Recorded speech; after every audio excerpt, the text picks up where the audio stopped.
Hello craftlings, today I figured I'd show you how to make some plastic icicles out of a 2-liter bottle. Now I've already taken the label off. That's something I recommend. I also recommend washing it out. This is the completed project. This is what it looks like. I hope you guys can see that. And this is what we're going to be making today. This is intended to be an ornament. You can do whatever you want with it.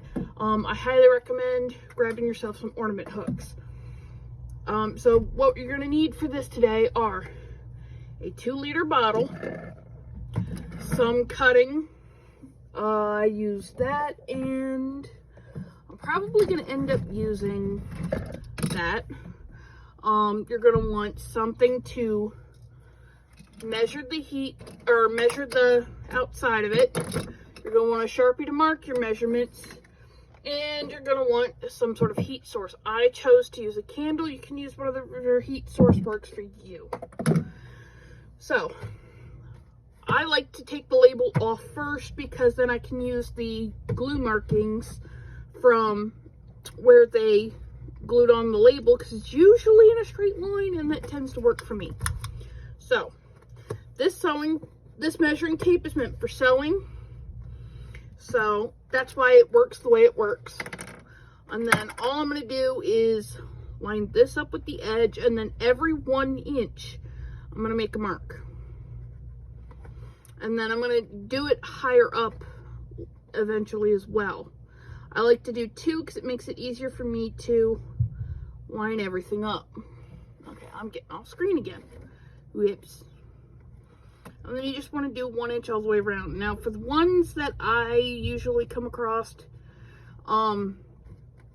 they're often like 13 and a half inches. So you'll get approximately 13 out of 1.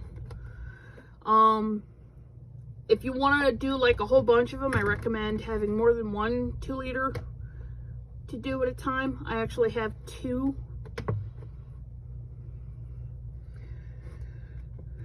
So once you get the outside, oops, I'm getting off screen again, marked, which there I am, yep. So there's the first round of markings.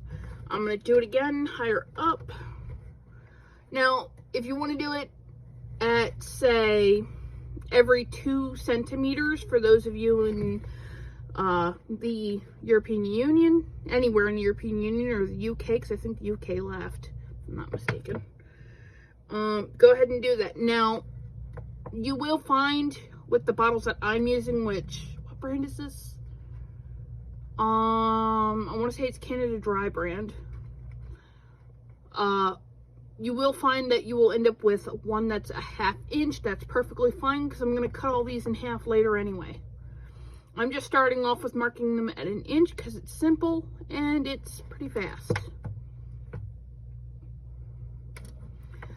These kind of little plastic icicles, they're great for Christmas trees. I made a garland out of them. I intend to probably do some other stuff, like maybe a mobile with them later on. I think that would be cute. Okay, so I have all my marks done now. As you can see here, and then down here, that's only a 1/2 inch division there. That's fine. Eventually I will be cutting all the 1 inchers down to 1/2 inch. If you're doing it with the metric system, you're going to cut, I would recommend doing them to 2 centimeters. Feel free to do more or less. And then you will eventually be cutting them in half, unless you're doing them at 1 millimeter. That would probably be fine, but for me, for ease of cutting and usage and whatnot, in the beginning, I start off with roughly 1 inch. Now, I'm not going to be perfectionist about this. This is not super necessary to be on point with the measurements. Now, I don't know if you can see this ridge right here, but at this ridge right here, and some brands are not going to have this, so you want to start at the point where the side goes flat. I'm going to cut it off the bottom right there, because the bottom I don't need for this project, but I will be keeping it as like a paint cup. So I'm going to cut it off. Now, this is something where you could very easily hurt yourself. So for those of you that are younger, I recommend an adult. Also, when using the heat, if you're younger, I recommend getting an adult. If you have kids, this would be a good craft to do with your kids. I'd imagine this would be fun. Of course, there's going to come parts where they can only watch with like the cutting and the heat and whatnot, especially if they're really little. But this is just something that I like. Now, this part here, can you see that? Yeah, you guys kind of can. This is really uneven. I don't care. It's not a big deal. So, take my big scissors, and then I'm going to cut on all these marks. If you feel the need to connect your marks, go ahead and connect your marks. I personally prefer not to connect my lines, but I'm just going to go ahead and cut them. If you need to, go right on ahead. So, now what you want to do is you want to cut them up to about here, where the neck begins to point back up. Like it kind of, if you're looking at it from the top, this is going to be kind of horizontal. You want to cut it right before the skinny part of the neck. And then I always stop there because I can get a really good natural point out of that.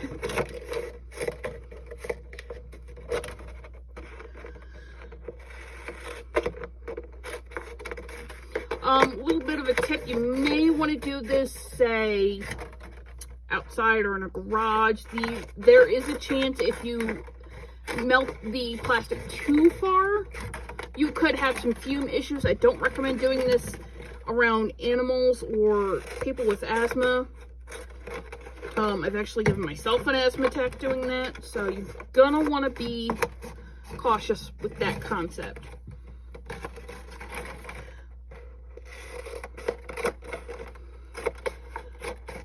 Now, I'm gonna go ahead and finish cutting this out, and then I will be back when I'm ready to work with the heat. Okay, so I wanted to show you guys kind of what I meant. So here it is. Where am I? There we go. This is the width of it. I'm going to cut it in half, and I'll show you guys that. So I cut mine to 1 inch. If you end up cutting it to 2 centimeters, I highly recommend doing this. So now mine are both a 1/2 inch. Now, another little tip that I do is I take this end and I trim it down to be pointy. I just like it. I think it looks better on the icicles, but if you want the more dull pointed icicles, you might want to leave that step out. So, get this last little one trimmed up. And now I'm ready to start the part with the candle. If you do decide to go with a candle, I recommend having like tweezers or probably more likely pliers nearby, because that will make things easier when you get to the point where like you're trying to handle the part that's already hot.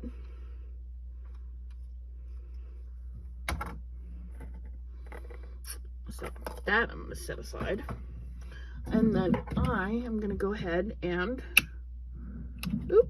come on, you. There we go. Okay, so now for this step, what you want to do is you want to take it. I like to start from the pointed tip, and then you want to pull and twist. If you don't maintain a certain amount of, what do they call that? Tension on the piece as you're twisting it, it'll twist wrong and it'll twist uneven. It might even curl in on itself. So you want to warm it up a little bit over the candle flame, twist and pull. Warm it up a little bit and twist and pull. Just keep working. Now, for me, because I have done so much damage to my fingertips with like hot glue gun, because I've touched the hot glue while it's hot too many times, it doesn't really bother me. And for some of you, you may be in the same boat, so it's up to you. So what I'm doing is pulling and twisting. So you heat it up, and then you twist while pulling. And then as it's cooling, I maintain that little bit of pull. You don't gotta pull hard. Not even hard enough to like open a drawer. A lot less than that actually. And that should be enough for getting it to look right.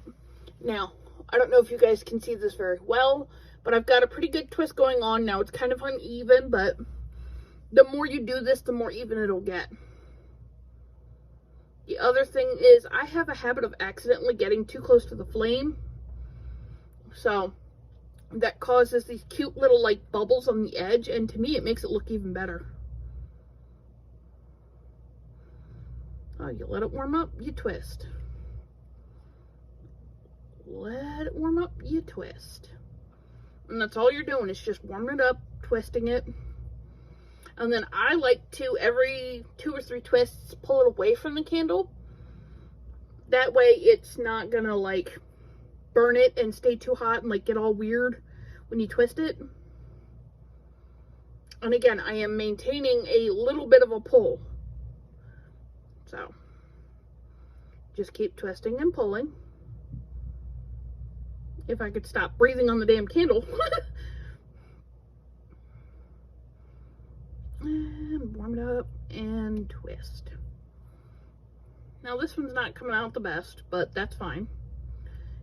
It'll get better as time goes on. Now this is all I have left for the top.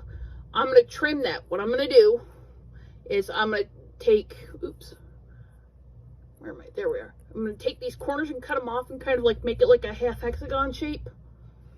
And the reason why I do that is so that way these little points on the edges of it, tripping over my own damn tongue, they're not going to become a problem. Now you can do this with any sharp object. I like to do it with one of these. This one's actually from the dollar store. And then you just put it down. I recommend having something you don't mind wrecking to poke it on. And then I'm just going to go like that. And then I like to push it further, oops, through. I apologize for the crappy camera work. I'm not used to this just yet. But there. So now I've got the upper edges cut. You guys can't see this, can you? Got these upper edges cut, and then I've got a dot in the middle.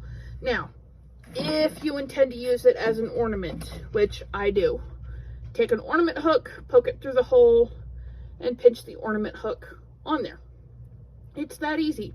So you don't got to worry about like trying to glue it or anything like that.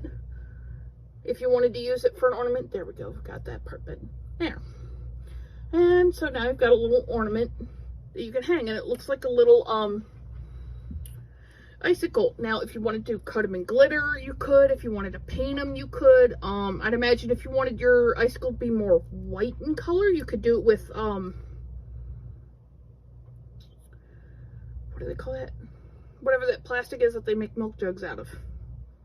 Now, here, I didn't pull very hard, and so it twisted wrong. I don't know if you guys can kind of understand what I'm talking about, but it curls rather than twists. And that's not what I'm looking for. I want it to twist.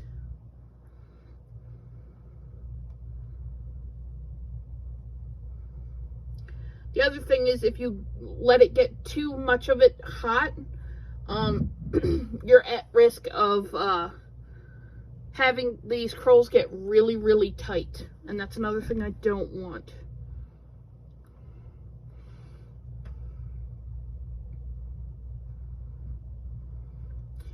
Now, if you guys have something you want to see me do for like another craft, let me know in the comment section below. That would be a great idea, because I'd rather make what you guys want to see than just make random stuff. So if there is something specific you want to see, let me know. If you want me to provide more detail in a previous video, let me know.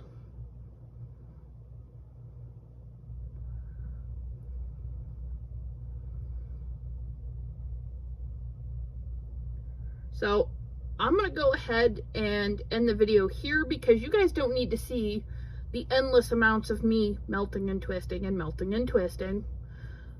I mean, from here, I think the rest of the project is self-explanatory. If you need any advice or anything, go ahead and ask questions in the comment sections. I will do my best to keep an eye on the comment sections. Thank you again, craftlings, for your time, and I will see you in the next one.